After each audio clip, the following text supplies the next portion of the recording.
ہماری ضرورت ہے کھانا پینا، تو آپ دیکھیں کہ اس میں کتنی ورائٹی ہے اور کتنے طریقے ہیں. اور اب جو کہ دنیا سمٹ گئی ہے ٹیکنالوجی کی وجہ سے، تو لوگوں نے ایک دوسرے سے بھی بہت کچھ سیکھا، مشرق نے مغرب سے، مغرب نے مشرق سے. جس ملک میں بھی جائیں ہر طرح کے کھانے اویلیبل ہیں. اسی طرح لباس کے معاملے میں، اسی طرح ہاؤسنگ کے معاملے میں، یعنی بہت ساری چیزیں ہیں جو انسانوں نے اپنی عقل استعمال کر کے، اپنی صلاحیتوں کو استعمال کرتے، ترقی کرتے کرتے اپنی صرف ضروریات نہیں بلکہ اپنی خواہشات کو بھی پورا کرنے کے بہت سے طریقے نکال لیے ہیں. اسی طرح انسان کا لباس ہے، انسان کے باقی زندگی کے کام کاج ہیں. لیکن اللہ سبحانہ وتعالیٰ نے انسان کو صرف جسم نہیں دیا، اور صرف جسم کی ضروریات نہیں دی کہ جس میں انسان عقل استعمال کرے. انسان کو اللہ نے روح بھی دی ہے، اور اس کی اپنی ضروریات ہیں اور اس کے اپنے تقاضے ہیں. لیکن روح کی ضروریات پوری کرنے کے لیے اللہ سبحانہ وتعالیٰ نے انسان کو صرف عقل کے حوالے نہیں کیا کہ وہ اپنی عقل سے سوچے کہ اس کو کیا کرنا چاہیے اور کیا نہیں کرنا چاہیے. پھر یہ بات بھی ہے کہ انسان اس دنیا میں اکیلا نہیں ہے. ہم کہیں بھی کسی آئی لینڈ پہ جا کے نہیں رہ سکتے، ہمیں انسانوں کے ساتھ رہنے کی ضرورت ہوتی ہے. پھر ان انسانوں کے ساتھ کیسے معاملہ کرنا چاہیے، ان کو ہم کیسے خوش رکھ سکتے ہیں، وہ ہمیں کیسے خوش رکھ سکتے ہیں. ہماری ان تمام ضروریات کو پورا کرنے کے لیے، یعنی ہماری روح کی ضروریات، ہماری انسانوں کے ساتھ معاملہ کرنے کی ضروریات، اور اسی طرح دیگر کچھ اور ضروریات بھی ایسی ہیں کہ جن کو انسان صرف اپنی عقل کی بنا پہ پورا نہیں کر سکتا. اس کے لیے اللہ سبحانہ وتعالیٰ نے رسول بھیجے، ان پر کتابیں بھیجی. رسولوں نے انسانوں کو جینے کا ڈھنگ سکھایا، اچھے برے کا فرق بتایا، عقل کی رہنمائی کی، اور انسانوں کو خوشگوار زندگی بسر کرنے کا طریقہ سکھایا. عام طور پر انسان کی غلط فہمی رہی ہے، اور وہ یہ سمجھتا رہا ہے کہ اگر اس کی خواہشات پوری ہو جائیں گی تو اس کو ایک خوشگوار زندگی مل جائے گی، تو خوش ہو جائے گا. اسی لیے ہم دیکھتے ہیں کہ ہم اپنی خواہشات کی تکمیل میں بھاگ دوڑ کرتے ہیں، لیکن کچھ ہی عرصے کے بعد ہمیں پتہ چلتا ہے کہ جو کچھ ہم زندگی میں چاہتے تھے وہ سب کچھ تو مل گیا، پر دل اب بھی خوش کیوں نہیں؟ تو کس چیز کی کمی ہے؟ وہ اندر ایک ویکیوم سا کیوں ہے، ایک خلا کیوں ہے، ایک اداسی سی کیوں ہے، ایک بے اطمینانی اور بے سکونی سی کیوں ہے؟ وہ کیسے دور ہوگی؟ اس کے لیے انسانوں نے اپنے اپنے طریقے ایجاد کیے اور اپنے طریقوں سے اس ضرورت کو پورا کرنے کی کوشش کی، لیکن ناکام رہا. ہاں، اللہ کے وہ سمجھدار بندے جنہوں نے پیغمبروں کی بات کو مان لیا اور اس کے مطابق اپنی زندگی کو ڈھال لیا، اور اللہ سبحانہ تعالیٰ کو پہچان لیا اور اس کے بندے بن کے رہے، تو انہوں نے اپنی زندگی کو بھی خوشگوار بنا لیا.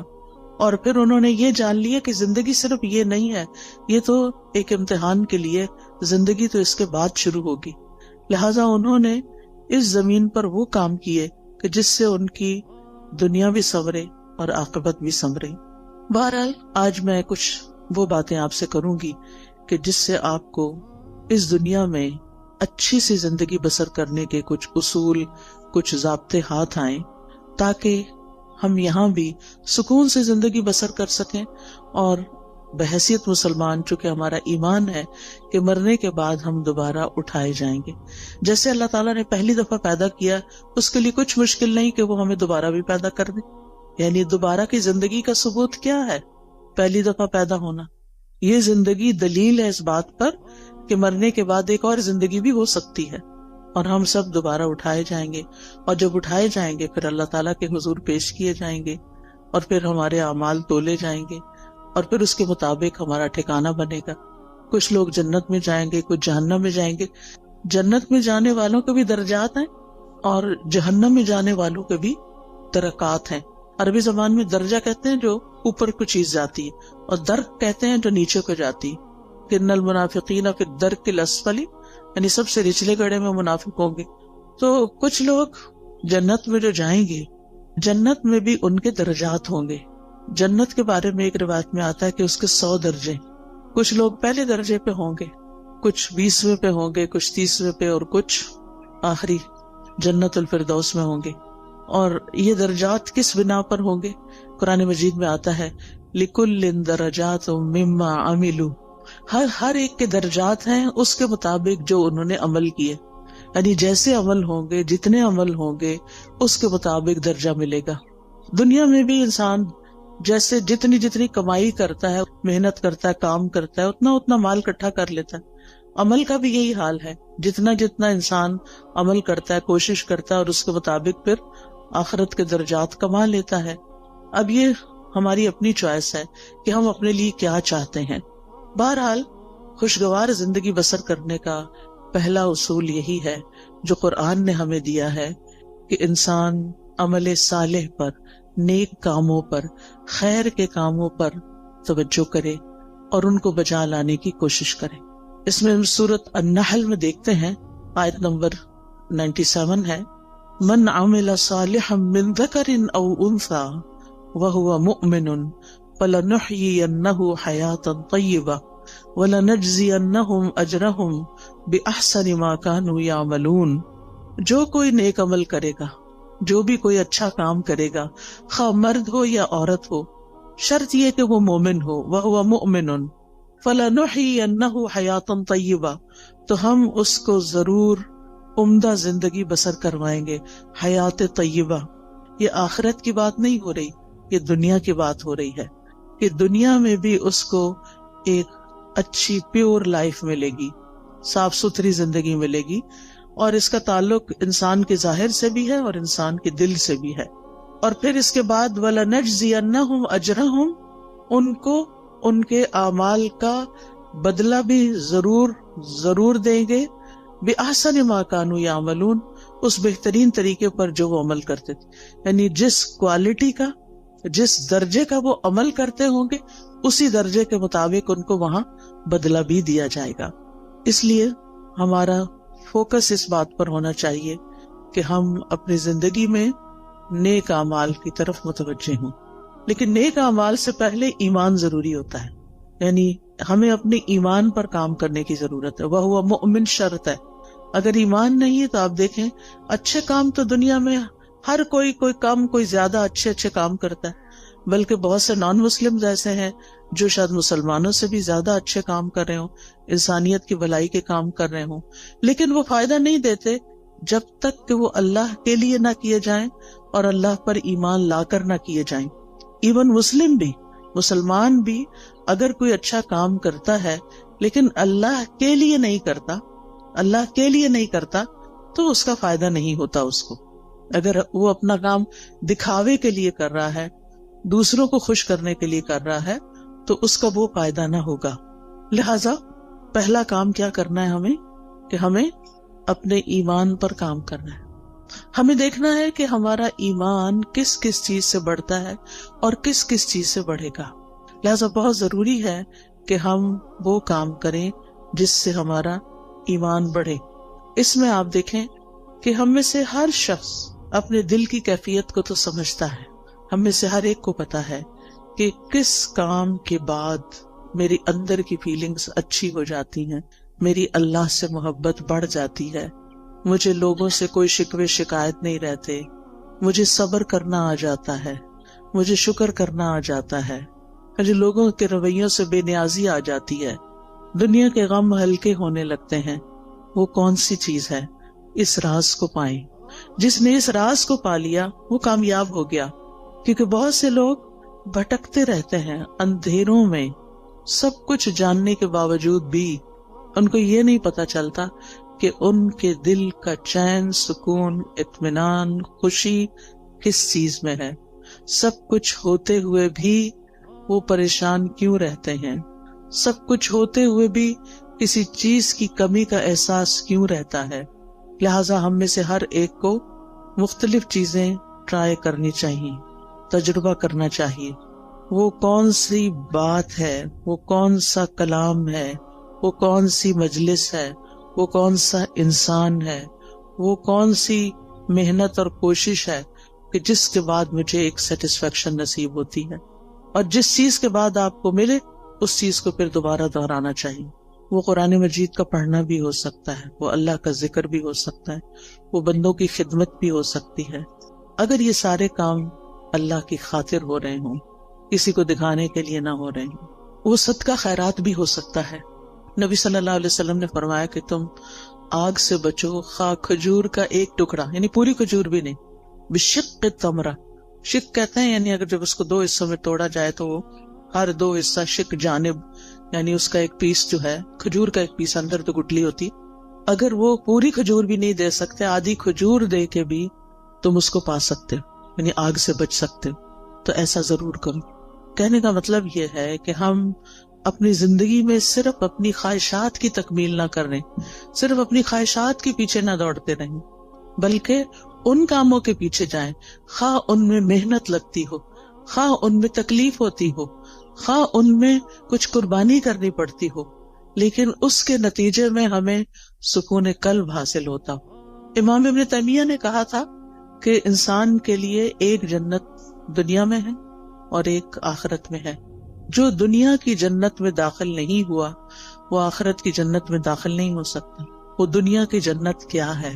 وہ دنیا کی جنت دل کا سکون ہے، دل کی راحت ہے، دل کی ٹھنڈک ہے، دل کا اطمینان ہے، دل کی خوشی ہے کہ جس سے انسان ہر طرح کے حالات میں ایک پرسکون انسان رہتا ہے۔ اس کے لیے ہر شخص کو خود محنت کرنا ہے، اور اصول میں نے آپ کو دے دیا کہ اس کی جو ہے وہ ایمان لا کر عمل صالح ہے، نیک عمل ہے، لیکن وہ نیک عمل کیا کیا ہے، ان کا علم حاصل کرنا ضروری ہے کہ کون کون سے کام اللہ تعالیٰ کو پسند ہیں۔ پھر اسی طرح آپ دیکھیے کہ دوسری چیز جو انسان کو خوشی دیتی ہے وہ انسانوں کے ساتھ احسان کا معاملہ ہے، چاہے زبان کے ساتھ چاہے کام کے ساتھ۔ یعنی جب آپ کسی کے ساتھ اچھا بول لیتے ہیں، صرف اس کے ساتھ نہیں جو آپ کے ساتھ اچھی طرح بات کرتا ہے، اس کے ساتھ بھی جو آپ سے اچھی طرح بات نہیں کرتا اور کبھی بھی نہیں کرتا۔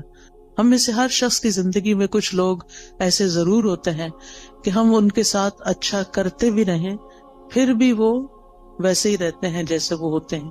لیکن ایسی جگہ پر جب انسان اپنی سیٹسفیکشن کے لیے اچھا کرتا ہے تو مزہ نہیں آتا، لیکن جب اللہ کے لیے کرتا ہے تو اس کا دل خوش ہو جاتا ہے کہ میں نے وہاں نیکی کی، میں نے اس کے ساتھ نیکی کی جس سے مجھے کوئی جواب نہیں ملنا۔ لہذا قولوا للناس حسنا، لوگوں سے جب بھی بات کریں، چاہے آپ کے ملازم ہوں، چاہے آپ کے رشتہ دار ہوں، چاہے آپ کہیں کام کرتے ہیں تو آپ کے کولیگز ہوں، چاہے آپ کہیں پڑھاتے ہیں تو آپ کے شاگرد ہوں، کوئی بھی ہو، بڑوں کے ساتھ پھر بھی انسان عزت کا اور احترام کا ایک معاملہ کرتا ہے، لیکن عموماً اپنے جیسوں کے ساتھ پھر ویسا ہی کرتا ہے جیسے اس کے ساتھ کیا جا رہا ہوتا ہے، اور اس کو ہم جسٹیفائی بھی کرتے ہیں۔ ہم یہ کہتے ہیں وہ بھی تو کرتا ہے نا، وہ بھی تو ایسے ہی کرتا ہے، ایسے کو تیسا ہی ہونا چاہیے۔ یہ اصول ہم نے خود بنا لیا، ایسے کو تیسا، یہ قرآن سے ٹکراتا ہے۔ ایسے کو تیسا نہیں، جو برا کرے ہمیں کیا تعلیم دی گئی ہے کہ ہم اس کے ساتھ اچھا کریں۔ ادفع باللتی ہی احسن، برائی کو اس طریقے سے دور کرو جو زیادہ اچھا طریقہ ہو۔ تو انسانوں کے ساتھ احسان بات کے ذریعے بھی، کوئی اچھی بات ان کو بتائیں، کوئی اچھا مشورہ دیں، اگر ان کو کوئی پریشانی ہے یا ان کو کسی بات میں کوئی مشکل پیش آئی ہوئی ہے تو ان کی اس مشکل کا حل تلاش کرنا۔ تو زبان کے ذریعے آپ کسی کو تسلی دے سکتے ہیں، کسی کا دل خوش کر سکتے ہیں، تو یہ احسان کا معاملہ ہے۔ اور دوسرا، عمل کے ساتھ، کام کے ساتھ، جن لوگوں کے ساتھ ہمارا دن رات کا انٹریکشن ہوتا ہے، ہمیں یہ معلوم ہوتا ہے کہ ان کی ضروریات کیا ہیں، ان کے وہ کون سے کام ہیں جو میں کر سکتی ہوں، میں کہاں ان کے کام آ سکتی ہوں، اور پھر جب آپ وہی کام کرتے ہیں تو آپ کو خاص خوشی نصیب ہوتی ہے۔ ایک خوشی انسان کو اپنی خواہشات کی تکمیل سے ہوتی ہے کہ جو لوگ آپ کو اچھے لگتے ہیں، آپ ان کے لیے کچھ کرتے ہیں تو آپ کو بہت اچھا فیل ہوتا ہے، تو وہ بھی ایک خوشی ہوتی ہے، لیکن وہ دراصل آپ اپنی خواہش پوری کر رہے ہوتے ہیں۔ لیکن ایک احسان وہ ہوتا ہے کہ آپ اللہ کی خاطر، للہ، صرف اللہ کو راضی کرنے کے لیے، اور کسی بدلے اور کسی صلے کی کوئی توقع نہیں۔ انما نطعمکم لوجہ اللہ لا نرید منکم جزاء ولا شکورا، ہم تو تمہیں صرف اللہ کی خاطر کھلا رہے ہیں، ہم تم سے نہ کوئی بدلہ چاہتے ہیں، شکریہ بھی نہیں چاہتے، حتیٰ کہ ہم یہ بھی نہیں آپ پہ بوجھ ڈالتے کہ آپ ہمارے لیے دعا کریں۔ کیونکہ سلف صالحین کسی نیکی کے جواب میں دعا کا مطالبہ کرنے کو بھی بدلہ سمجھتے تھے. وہ کہتے تھے کہ کسی سے یہ مت کہو کہ میں نے آپ کے ساتھ یہ کیا ہے جو بس آپ مجھے اس کے بدلے میں دعا دے دیں. نہیں، وہ خود دے دے تو یہ اس کا احسان ہے اور اس کو دینی چاہیے. کیونکہ انسان بعض اوقات کسی کی نیکی کا، کسی کے احسان کا بدلہ اس شکل میں نہیں دے سکتا جو احسان اس نے ہم پہ کیا ہوتا ہے. ہاں، دو شکل میں ہم اس کو بدلہ دے سکتے ہیں. اس کی غیر موجودگی میں اس کی اتنی تعریف کریں کہ دل میں تسلی ہو جائے کہ ہم نے بدلہ دے دیا. یہ بدلہ دینے کا ایک طریقہ ہے. مثلاً کسی نے آپ کو پانی پلایا، اب وہ پلا کے تو کہیں چلا گیا، کوئی اجنبی تھا، راہ گزرتے ہوئے آپ سفر کر رہے تھے، آپ کو پیاس لگی، آپ نے کسی سے کہا کہ یہ پانی مجھے دے دو، اس نے دیا، وہ چلا، بات ختم. نہ آپ اس کو جانتے نہ وہ آپ کو جانتے. اب آپ بدلہ کہاں سے دیں گے اس کو؟ وہ تو ایک منٹ کے لیے ٹھہرا بھی نہیں کہ آپ سے شکریہ یا کوئی نذرانہ وصول کرے. اب آپ کی پیاس بجھی تو آپ کے دل سے دعا اٹھی. یہ آپ کا اپنا فرض بنتا ہے کہ آپ اس کے لیے کچھ کریں، اور بہترین چیز آپ کیا کر سکتے ہیں کہ اس کے لیے دعا دے سکتے ہیں، اور پھر اپنی منزل پہ پہنچ کے اس کی تعریف کر سکتے ہیں کہ ایسا اور ایسا شخص مجھے راستے میں ملا کہ جس کی یہ اور یہ خوبیاں تھیں. اور اگر کوئی کسی کو جانتا ہو تو اس وقت بھی. عام طور پر آپ دیکھیں کہ ہم اپنی مجلسوں میں جب بھی کسی کا ذکر کرتے ہیں عموماً نیگیٹو وے میں کرتے ہیں، اچھے انداز میں کم ہی کرتے ہیں اور کم ہی لوگوں کا کرتے ہیں. حتیٰ کہ اپنے والدین کے لیے بھی ہماری زبان سے اچھے الفاظ کم ہی نکلتے ہیں. ان سے بڑھ کے تو ہم پر کبھی کسی نے احسان نہیں کیا. ہم سب سوچیں کہ ہم سب اپنے والدین کا، ان کے تو کئی ایک حقوق ہے نا، ان میں سے ایک یہ ہے کہ ان کی زندگی میں بھی اور ان کے مرنے کے بعد بھی ان کو اچھے الفاظ سے یاد کیا جائے. ہم جب بہن بھائی آپس میں مل کے بیٹھتے ہیں تو اپنے والدین کی کتنی خوبیاں بیان کرتے ہیں، یا اپنے دوستوں میں بیٹھتے ہیں یا ان کے دوستوں کے ساتھ بیٹھتے ہیں تو ان کی کتنی نیکیاں یا کتنے احسان ہمیں تو یاد بھی نہیں رہتا، ہم تو دیکھتے بھی نہیں کہ یہ احسان ہے ان کا. پھر اسی طرح اور لوگ ہوتے ہیں ہماری زندگی میں جنہوں نے ہم پہ احسان کیا ہوتے ہیں.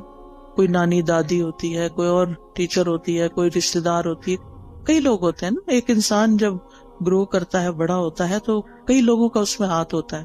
آپ تنہا کچھ بھی نہیں ہیں. آج ہم جو کچھ بھی ہیں اس میں بے شمار لوگوں کا تعاون ہے ہماری شخصیت کو بنانے میں، ہمیں کسی قابل بنانے میں کہ ہم بڑے ہو کر کچھ کرنے کے قابل ہو سکیں. اس میں اس شخص کا بھی ہاتھ ہے جس نے بچپن میں ہمیں انگلی پکڑ کے چلنا سکھایا تھا، ہمیں دانت صاف کرنے سکھائے تھے. بعض اوقات وہ مدر ہوتی ہے، بعض اوقات وہ مدر کی کوئی ہیلپر ہوتی ہے. کتنے بے شمار لوگوں کا ہم پر احسان ہے. ہم سوچیں کہ ہم نے اپنے محسنین میں سے کتنے محسنوں کو اچھے لفظوں میں کبھی یاد کیا. اور آپ دیکھیں کہ ہمارے منہ سے جو لفظ نکلتے ہیں نا، ان کا سب سے پہلے براہ راست امپیکٹ خود ہمارے اپنے اوپر پڑتا ہے. جب ہم اچھی بات کرتے ہیں تو اس کا اچھا اثر خود اپنے اوپر پڑتا ہے، آپ اپنا دل خوش ہوتا ہے. اور جب ہم کسی کی بری بات کرتے ہیں یا سنتے ہیں تو اس کا برا اثر آپ کے اپنے اوپر بھی پڑتا ہے. یہ ہو نہیں سکتا کہ آپ اس سے پھر بچ جائیں، کہ آپ کسی کو کچھ سنا دیں. اور سے کوئی شخص کسی کو کوئی گالیاں دے رہا ہے تو یہ تو نہیں ہوتا کہ وہ اٹھا کے صرف اس پہ کچھ پھینک رہا ہے، وہ اپنے آپ کو اپنے کانوں کے ذریعے اپنے دل پہ بھی پھینک رہا ہے. تو ان احسنتم احسنتم لانفسکم، اگر تم اچھا کرو گے تو اپنی ذات کے لیے اچھا کرو گے. انسان جب اچھا کرتا ہے اپنے ہی لیے اچھا کرتا ہے. اسی طرح خوشگوار زندگی بسر کرنے کے لیے بڑا ضروری ہوتا ہے، ایک اچھی زندگی بسر کرنے کے لیے، کہ انسان کسی اچھے کام میں مصروف رہے. ایک تو وہ کام ہوتے ہیں نا جو ہمیں کرنے پڑ جاتے ہیں، جو مجبوری سے ہم کرتے ہیں، ہمارے اوپر وہ ڈال دیے جاتے ہیں. مثلاً آپ بیٹی ہیں، گھر میں رہتی ہیں، تو آپ کی والدہ نے آپ کو کچھ کام کہہ دیے ہیں کہ یہ تم نے کرنے. جیسے ہم اپنے بچوں کے ساتھ کرتے ہیں، کچھ کام بیٹے کے ذمہ، کچھ بیٹی کے ذمہ، کچھ وہ تو کرنا ہی ہے. کہ آپ کا فرض بنتا ہے کہ آپ جس گھر میں رہتے ہیں، جہاں سے آپ سارے فائدے اٹھاتے ہیں، وہاں آپ پے بیک بھی کریں، کچھ نہ کچھ واپس لوٹائیں، کچھ نہ کچھ اس گھر کی خیر خواہی کریں. لیکن یہ کافی نہیں ہے، یہ تو فرض کے درجے میں ہے نا. جو احسان ہوتا ہے نا وہ فرض سے آگے کی چیز ہوتی ہے، ٹھیک ہے نا. مثلاً حدیث سے جبریل میں احسان کی تعریف کیا کی گئی ہے؟ ان تعبد اللہ کانک تراہ، اب اس میں آپ دیکھیں 2 حصے ہیں. انتعبد اللہ ایک حصہ ہے جو ہم سب کرتے ہیں، کأنہ کا تراہ دوسرا حصہ جو احسان کا درجہ ہے. اگر آپ یہ نہیں کرتے کأنہ کا تراہ تو آپ صرف عبادت کریں، فرض پورا کریں، ہو گیا. لیکن احسان کے درجے کو نہیں آپ پہنچے. احسان کے درجے کو وہ پہنچتا ہے جو اسے خوبصورت انداز میں نبھاتا ہے. تو اس میں آپ دیکھیے کہ ہم سب اپنی زندگی میں کوئی نہ کوئی ایسا مقصد رکھیں، کوئی نہ کوئی ایسی چیز کریں جو ہمارے روزمرہ کے فرائض سے آگے کی چیز ہو. اس میں ہم کوئی علم سیکھنے کی بات کر سکتے ہیں، کوئی سکھانے کی کر سکتے ہیں، کوئی ایسا ہنر اللہ نے آپ کو دیا ہے کہ جس سے آپ خلق خدا کو کوئی فائدہ پہنچا سکتے ہیں. اور جو لوگ اپنی جوانی میں مصروف زندگی گزارنا سیکھ لیتے ہیں، اپنے وقت کو لغو اور فضول بیکار باتوں سے بچا کر اچھے کاموں میں لگاتے ہیں، ان کا بڑھاپا بڑا خوشگوار ہوتا ہے. میں نے مختلف لوگوں کے بڑھاپے دیکھے ہیں، کچھ کے انتہائی مزریبل کہ رو رو کے انہوں نے وقت کاٹا زندگی کا آخری، اور کچھ کا انتہائی خوشگوار، جن میں سے الحمدللہ میری اپنی والدہ محترمہ تھی. ہم 12 بہن بھائی تھے، انہوں نے 13 بچے جنم دیے، 13واں فوت ہو گیا تھا، لیکن 12 انہوں نے پال کے جوان بڑے کیے اور ان کی تربیت کی، اور وہ ساری زندگی انتہائی مصروف رہی انہی بچوں کی پیدائش اور پرورش اور تعلیم اور شادی اور ان سب چیزوں میں. لیکن اللہ سبحانہ و تعالیٰ نے ان کو کچھ لمبی زندگی دے دی کہ جب وہ 60s کے بعد ان سب کے فرائض سے فارغ ہوئی تو انہوں نے نئے سرے سے تعلیم حاصل کرنا شروع کر دی. انہوں نے باقاعدہ داخلہ لے کے الہدا میں تعلیم القرآن میں کورس کرنا شروع کیا، نوٹس بنانے شروع کیے، ٹیسٹ دینے شروع کیے. اسٹوڈنٹس کے ساتھ اتنے ہمبل طریقے سے بیٹھتی تھی کہ جیسے وہ بھی ایک اسٹوڈنٹ ہے، یونیفارم پہنتی تھی، اور بچیوں کے ساتھ ایسی دوستی رکھی ہوئی تھی جیسے کسی اپنے ہم عمر کے ساتھ ہوتی. بے شمار بچیاں ان سے مشورے لیتی، کوئی کچھ بات کرتی، کوئی کچھ، یعنی سب کی وہ نانی اماں تھی. اور پھر ایک دفعہ کورس ختم ہوا، پھر دوبارہ شروع کر دیا، پھر تجوید کورس میں داخلہ لے لیا. تجوید کورس کے لیولز ہوتے ہیں، پھر وہ اگلے لیول میں لے لیے، حتیٰ کہ ایک تجوید کا لیول کا آفٹرنون میں 1 ویک کورس شروع ہوا، اس میں بھی داخلہ لے لی. اب وہ صبح 8 بجے سے آئی بھی ہوتی تھی اور پھر میرے گھر پہ آرام کرتی، اور پھر وہ شام کا کورس اٹینڈ کر کے 70s میں تھی جب ان کی وفات ہوئی، 78 ایئرس کی تھی وہ. اور اس کے باوجود وہ کسی دن اپنی کلاس مس نہیں کرتے. وہ بہن بھائیوں میں سے جو ملنے جاتا وہ کہتا آپ آرام کریں، آپ کیوں اپنے آپ کو تکلیف دیتے. لیکن وہ صبح سویرے وہ اپنے کام پہ پہنچی ہوئی ہوتی تھی. اور جس دن وہ بیمار ہوئی ہیں اس سے ایک دن پہلے بھی وہ اپنی کلاس میں آئی ہیں اور اپنا سارا دن وہاں پورا کیا ہے، اور شام کو کسی کو ملنے کے لیے بھی گئی ہیں، اور پھر اگلے دن صبح اٹھی ہیں تو ان کو تکلیف شروع ہوئی ہے جس میں ان کی ڈیتھ 2-3 دن کے بعد ہو گئی. اور نہ ان کی زبان پہ کسی کا شکوہ، نہ کسی سے گلہ، نہ کسی سے کوئی توقع، کون میرے پاس آتا ہے اور کون نہیں. اور اگر ہم جاتے بھی تھے نا، جیسے بہن بھائی ماشاءاللہ ایک کے بعد ایک، تو تھوڑی دیر بات چیت کرتی تھی، وہ کہتے اچھا میری ذرا سورت رہتی ہے، ہر روز سورت بقرہ پوری پڑھنی. پھر آل عمران بھی شروع کر دی کہ جب پتا چلا کہ 2 سورتیں قیامت کے دن 2 بادلوں کی شکل میں ہوں. اور پھر اپنے ہاتھ سے ڈیلی الہدا میں صدقہ کرنا. الحمدللہ ان کے بعد بھی اب تک ہم نے وہ سلسلہ جاری رکھا ہوا ہے کہ جس طرح وہ خود آ کے ہر روز سیدھی جا کے صدقہ کرتی ہیں، بھیجتی کہ جا کے ڈال کے آئیں. تو الحمدللہ تو جو عادتیں انسان ڈال لیتا نا اپنے اندر کسی نہ کسی کام کی مصروفیت رکھنے کی. ٹھیک ہے اگر آپ کے اس وقت بچوں کی وجہ سے بہت مصروفیت ہے، آپ ریگولر 4 دن کا کورس جوائن نہیں کر سکتے، فل ٹائم نہیں کر سکتے، آپ ہفتے میں 1 دن کر لیں. آپ باقاعدہ طالب علم بنیں، آپ پڑھیں، سبق یاد کریں، ٹیسٹ کریں، تب آپ کو پتا چلے گا آپ کہاں کھڑے ہیں. اس پڑھنے میں اور صرف ایک لسنر کے طور پہ سن کے اٹھ کے بلا دینے میں بہت بڑا فرق ہے. جب آپ باقاعدہ طالب علم بنتے ہیں، اور طالب علم کے تو اجر ہی بہت بڑا ہے کہ جو شخص علم کے راستے پہ چلا وہ جنت کے راستے پہ چلا. تو چاہے ہفتہ وار کلاس لیں، چاہے ڈیلی لیں، چاہے صبح کی لیں، چاہے شام کی لیں، چاہے رات کی لیں، چاہے آن لائن لیں، یعنی کوئی طریقہ اپنے لیے ضرور سوچیں. یا پھر اگر آپ نے سب کچھ کر لیا اور آپ ونس ویک وہ کرتے ہیں اور پھر بھی ٹائم ہے تو خدمت خلق، سوشل ورک کا کوئی نہ کوئی کام ضرور کریں.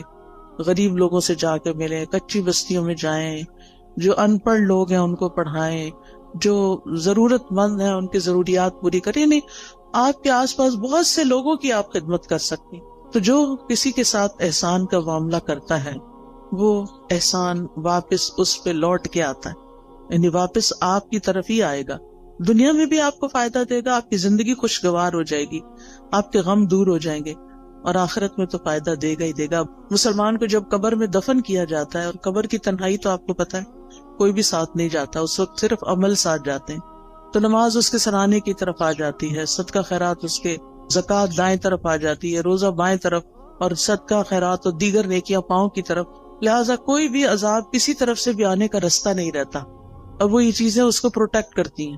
لیکن اگر ان میں ہی کمی ہو اور وہی ناقص ہو، پروٹیکشن والی ویک ہو، تو پھر کون بچانے آئے گا؟ وہاں تو رونا دھونا بھی کام نہیں آئے گا. لوگ مزے سے اپنے بستروں میں سوئے ہیں، اور قبر کا عذاب سہنے والا اندھیری کوٹڑی میں اکیلے مصیبت میں پڑا ہوا ہے، جس کا کوئی فریادی نہیں ہے، کوئی پوچھنے والا نہیں.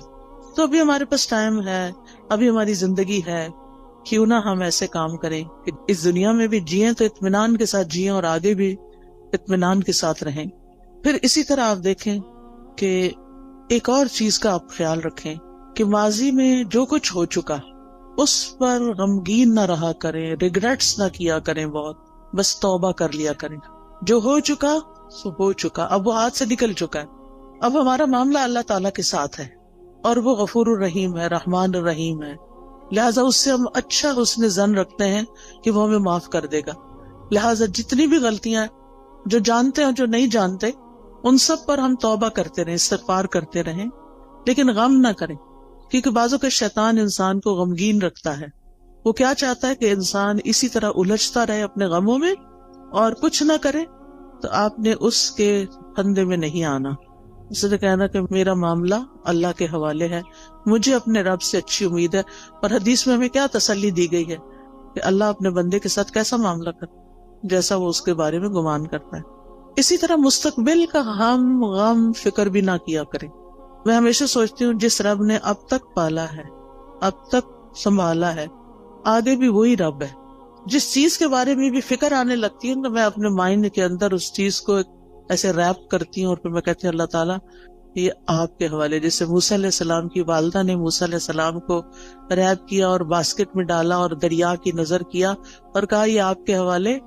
ایسے ہی امیجنیشن میں جو چیز بچوں کے بارے میں فکر ہے تو ان کو بھی اسی طرح ریپ کر کے اللہ کے حوالے کر دیا کریں. میں باقاعدہ بولتی ہوں یہ لفظ، اللہ آپ نے موسیٰ علیہ السلام کی جیسے حفاظت کی تھی ایسے ہی میرے بچے کی آپ حفاظت کریں. یوسف علیہ السلام کا جو ماحول تھا سارا وہ کیسا تھا؟ مصر میں کسی اسلامی ماحول میں تھے، کسی اسلامی اسکول میں جا رہے تھے، یا کسی اسلامی درسگاہ میں تھے، یا کسی مسجد میں بیٹھے رہتے تھے. وہاں تو مسجد نام کی کوئی چیز نہیں تھی، وہاں تو کچھ نہیں تھا ان کے پاس، ہر طرف برائی کے مواقع تھے. کس نے حفاظت کی؟ اللہ نے حفاظت کی. ہر وقت بچوں کے لیے پریشان نہ رہا کریں، آپ کہا کریں کہ اللہ میں نے ان کو تیرے حوالے کیا، آپ نے یوسف علیہ السلام کی حفاظت کی تھی، آپ میرے بچے کے ایمان اور دین کی بھی حفاظت کریں، اور اللہ کرے گا. تو جس چیز کے بارے میں آپ فکر کرتے ہیں نا اس کے لیے اپنی تدبیر ضرور کریں، کوشش کریں، محنت کریں، لیکن ہر چیز ہمارے ہاتھ میں نہیں ہے، اللہ کے ہاتھ میں ہے. اور اللہ کا جب اذن ہوتا ہے تو وہ چیز ہو جاتی ہے. انما امرہ اذا اراد شیئا ان یقول لہ کن فیکون. تو اس طرح اپنے بوجھوں سے آزاد ہوں تاکہ آپ شرح صدر کے ساتھ حال میں اس وقت جو کام کر رہے ہیں اس پہ فوکس کریں. مثلا میں اگر اس وقت پڑھا رہی ہوں، کچھ سکھا رہی ہوں، اور میں غم لگا کے بیٹھی بھی ہوں کسی اور چیز کا، تو میں کوالٹی نہیں دے سکتی. آپ اگر یہاں بیٹھے ہوئے اور سوچ رہے ہیں کوئی گھر میں مسئلے کا، تو آپ کا آدھا دل ادھر ہے آدھا ادھر ہے، آپ ڈیوائیڈڈ ہیں، آپ انجوائے نہیں کر سکتے. اس وقت آپ سب کچھ چھوڑ کے آئے ہیں، ریلیکس ہو جائیں، سکون سے بیٹھیں، اطمینان سے سنیں، اپنے لیے کچھ پک کریں، یاد رکھیں، ساتھ لے کے جائیں اور اس کے مطابق زندگی بسر کریں تاکہ یہاں آنے کا کچھ فائدہ ہو آپ کو. تو اپنے سارے خیالات کو کیا کرنا ہے، اکٹھا کر کے اس نقطے پہ فوکس کرنا ہے جو آپ اس وقت کام کر رہے ہیں. پھر ایک اور چیز جو دلوں کو بڑا اطمینان دیتی ہے اور وہ ہے اللہ کا ذکر. اٹھتے بیٹھتے چلتے پھرتے ہر موقع کا ہمیں ذکر سکھا دیا گیا. آپ سیڑھی چڑھ رہے ہیں تو آپ اللہ اکبر کہیں، آپ اتر رہے ہیں تو سبحان اللہ کہیں، آپ کہیں انٹر ہو رہے ہیں تو بسم اللہ پڑھیں، آپ کہیں سے نکل رہے ہیں تو دعا پڑھ لیں، آپ گاڑی میں بیٹھے ہیں تو دعا پڑھ لیں، آپ گھر میں داخل ہوئے تو پڑھ لیں، آپ گھر سے نکل رہے ہیں تو پڑھ رہے ہیں، کھانا کھانے لگے تو آپ پڑھ لیں، کھانا کھا چکے ہیں تو دعا پڑھ لیں، آپ سونے لگے ہیں تو دعا پڑھ لیں، کوئی آ گیا ہے تو سلام دعا میں دعائیں ہیں۔ یعنی کون سی چیز ایسی ہے جس کے بارے میں ہمارے دین نے ہمیں رہنمائی نہیں دی اور ہمیں دعائیں نہیں سکھائی؟ ہمیں پتہ نہ ہو تو وہ الگ بات ہے، لہٰذا کثرت سے اللہ کا ذکر۔ قرآن مجید میں اللہ تعالیٰ اپنے مومن بندوں اور بندیوں کی صفت یہ بیان کرتے ہیں وَالذَّاكِرِينَ اللَّهَ كَثِيرًا وَالذَّاكِرَاتِ، کہ وہ کثرت سے اللہ کا ذکر کرنے والے ہیں، مرد بھی اور عورتیں بھی۔ اور اس کے علاوہ فارغ اوقات میں ڈرائیو کر رہے ہیں، آپ گھر کے کام کاج کر رہے ہیں، کھانا پکا رہے ہیں، لانڈری کر رہے ہیں، کلیننگ کر رہے ہیں، کچھ بھی کر رہے ہیں، آپ کی زبان اللہ کے ذکر سے تر رہے، کیونکہ اللہ تعالیٰ کا وعدہ ہے الا بذکر اللہ تطمئن القلوب، اور یہ بھی آتا ہے الذین آمنوا وتطمئن قلوبہم بذکر اللہ، وہ لوگ جو ایمان لائے ہیں، ایمان والے جو ہیں، ان کے ذکر، اللہ کے ذکر سے ہی اطمینان پاتے ہیں۔ اگر ذکر، کچھ لوگ کہتے ہیں ذکر بھی کرتے پر چین نہیں آ رہا، پھر اپنے ایمان پہ کام کریں، کیونکہ اللہ تعالیٰ نے ایمان والوں کی تو یہی صفت بیان کی کہ ان کو اللہ کے ذکر سے چین آ جاتا ہے، ان پہ یہ دوائی کام کر جاتی ہے۔ اور اگر آپ پر یہ دوائی کام نہیں کر رہی تو پھر دوائی کا قصور نہیں ہے، کچھ مشکل آپ کے اندر ہے، کیونکہ ذکر تیر بہدف نسخہ ہے۔ تیر بہدف کا مطلب ہوتا ہے نشانے پہ جا کے لگتا ہے، جس قسم کی آپ کو تکلیف ہو اس کا علاج ہے۔ پھر اسی طرح اپنی روز مرہ کی گفتگو میں اللہ کی نعمتوں کا ذکر شروع کر دیں، اللہ کی نعمتوں کو دیکھنا شروع کریں، چھوٹی چھوٹی باتوں پر شکر ادا کریں۔ مثلاً آپ واش روم میں جاتے ہیں، ٹیپ کھولتے ہیں، گرم پانی آتا ہے، صرف ہاتھ دھو کے وضو کر کے نہا کے باہر نہ نکلیں، بلکہ کیا کریں، دل ہی دل میں، ادھر اللہ کا ذکر تو نہیں ہم نے کرنا ہوتا واش روم میں کھڑے ہو کر، دل ہی دل میں کریں شکر ہے، شکر، لفظ شکر منہ سے نکالتے جائیں، شکر کا لفظ بولنا تو واش روم میں منع نہیں، شکر ہے، شکر ہے، شکر ہے۔ اسی طرح کوئی بھی اور چیز جو آپ کے گھر میں اللہ نے آپ کو سہولت دی ہوئی، مثلاً سردی ہے اور اللہ نے آپ کو ہیٹر جیسی نعمت دی ہوئی ہے، آن کرتے ہوئے آف کرتے ہوئے اللہ تیرا شکر ہے تو نے یہ نعمت دے رکھی ہے۔ کتنے ہی لوگ ایسے ہیں جن کے پاس یہ نعمت نہیں ہے، کتنے ہی لوگ ہیں جن کے پاس پورا لباس بھی نہیں ہے، ان کے پاس آپ جیسی رضائی بھی نہیں ہے، ان کے پاس جوتے بھی نہیں ہیں، جرابیں بھی نہیں ہیں، پورا کھانا بھی نہیں ہے۔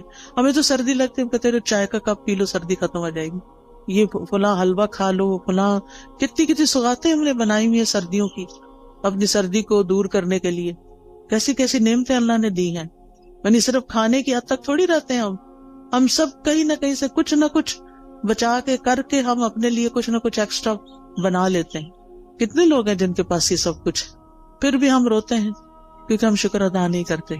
آپ چل سکتے ہیں، آپ بول سکتے ہیں، آپ کو کوئی اچھی سی خوشبو آتی ہے، شکر، اللہ تیرا شکر۔ اللہ کی نعمتوں پر شکر ادا کرنا سیکھیں، اور لوگوں سے بھی بات کریں تو نعمتوں کا ذکر کریں، مسائل کا نہ ہر وقت کریں۔ مشکل پتہ کیا ہے، ہم صرف مسائل کو ڈسکس کرتے ہیں، یہ مسئلہ پیش آ گیا، وہ مسئلہ پیش آ گیا، یہ مسئلہ حل نہیں ہوا، وہ مسئلہ حل نہیں ہے۔ شوہر گھر آئے گا تو مسائل کی پٹاری کھل جائے گی، بچوں سے ملاقات ہوگی تو مسائل ہیں، کیوں ہر وقت مسائل کی باتیں کریں؟ مسائل جس وقت یاد آئے نا، دیر اینڈ دین دل ہی دل میں اللہ کو پکار لیا کریں، اللہ تعالیٰ یہ مسئلہ تو ہے، بس آپ حل کر دیں، سارے خزانے تیرے ہاتھ میں، آپ نہیں کرنا ہے۔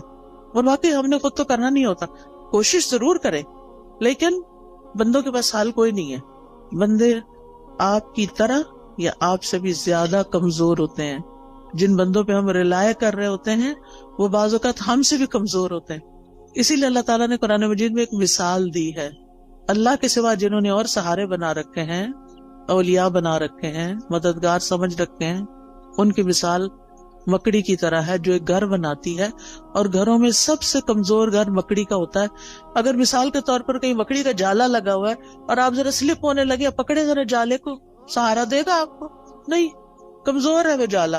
کمزوروں کا سہارا چھوڑ کر سب سے طاقتور کا سہارا پکڑیں، اللہ پر توکل کریں، اللہ کا سہارا لیں، اللہ سے مدد مانگیں، اس پر یقین رکھیں، ہر چیز اس کے ہاتھ میں ہے. بیدہ الملک، ساری بادشاہت، ساری ملکیت اسی کی ہے. وہو علی کل شیء قدیر، اور وہ ہر چیز پر پوری قدرت رکھتا ہے. پھر آپ دیکھیں کہ جو چیزیں آپ کو پریشان کرتی ہیں نا، ان کی کسی وقت لسٹ بنا لیں. مجھے یہ بھی فکر ہے، مجھے یہ بھی فکر ہے، یعنی کیا کیا کیا کیا کیا کیا پریشان کر، کیا کیا غمگین کر. ہاتھ پہ ہاتھ رکھ کے نہیں بیٹھے رہیں، لسٹ بنائیں. کیا بادر کر رہا ہے، کیوں کر رہا ہے، اس مسئلے کا حل کیا ہے. ٹھیک ہے نا. تو ان مسائل کے حل کی کوشش بھی کرنی ہے. مسائل لکھ لینے، اس کا حل. پھر آپ دیکھیں کہ کن لوگوں کے پاس اتنی عقل سمجھ ہے کہ جو اس کو جان. مثلاً آپ بیمار ہوتے ہیں، کس کے پاس جاتے ہیں؟ یہ کس کے پاس جانا چاہیے؟ سب چپ بیٹھے، لگتا جاتے ہی نہیں ہے. ڈاکٹر کے پاس. ڈاکٹر شفا دیتا ہے؟ نہیں. تو پھر کیوں جاتے ہیں؟ ذریعہ بنتا ہے. ٹھیک ہے. اس کوشش کی وجہ سے جو ہم پر لازم کی گئی ہے کہ کوئی مسئلہ پیش آ جائے تو اس کو دور کرنے کے لیے کوشش کریں، یہ یقین رکھتے ہوئے کہ کوشش ہماری طرف سے اور شفا اللہ کی طرف سے. ہم جا رہے ہیں ڈاکٹر کے پاس، ڈاکٹر اپنے علم کی روشنی میں ہمیں مشورہ دے گا، دوائی دے گا، اس دوا میں شفا اللہ ڈالے گا. ایسے سوچا کریں. ٹھیک ہے. گیزر خراب ہو جائے تو کس کے پاس جاتے ہیں؟ پلمبر کے پاس. اسی طرح جس قسم کا کوئی مسئلہ پیش آتا ہے زندگی میں، اس کا حل کس کو اللہ نے سکھایا، کون ہو سکتا ہے، بس اس کے پاس جائیں. ہر ایک کے سامنے. یہ نہیں کہ دوست کا فون آیا تو اس کو کہانی سنا، آج گیزر خراب ہو گیا تھا، پھر ٹھنڈا پانی تھا، پھر یہ ہو گیا. وہ کتنا وقت اپنا بھی ضائع کر اس کو بھی بیزار کیا. وہ کیا کر سکتی ہے اپنے گھر میں بیٹھی ہوئی آپ کے گیزر کے لیے؟ ہاں یہ ہو سکتا ہے. آپ کو نہیں پتا کسی اچھے پلمبر یا کسی اچھے کام کرنے والے، آپ اسے یہ کہہ سکتی آج یہ مسئلہ پیش آیا ہے، تمہارے علم میں کوئی ہے جو یہ مسئلہ حل کر سکے؟ اگر ہے تو ٹھیک، ورنہ آگے چلو، کوئی اور بات کرو. ہم یعنی عقل کا ثبوت نہیں تھا. ہر بات ہر ایک سے نہیں کرنی ہوتی. ہم سمجھتے ہیں جو سامنے آ گیا، جو مل گیا، اس کو ہم اپنی کہانی سنا دیں گے کہ مسئلہ حل ہو جائے گا. ایسا نہیں ہوتا مسئلہ حل. پھر اگر وہ حل نہیں کرتا، یا ہم اگر اسے غلط توقع، غلطی ہماری، غلط توقع ہم نے رکھی، پھر اگر مسئلہ حل نہیں ہوا تو پھر ہمیں اس سے شکوہ ہو جاتا ہے، پھر ہم اس سے ناراض ہو جاتے ہیں. اس نے تو میرے لیے کچھ کیا ہی نہیں. بھئی وہ بیچارہ کر ہی نہیں سکتا تھا، غلطی تو آپ کی کہ آپ نے اس کو پکڑا.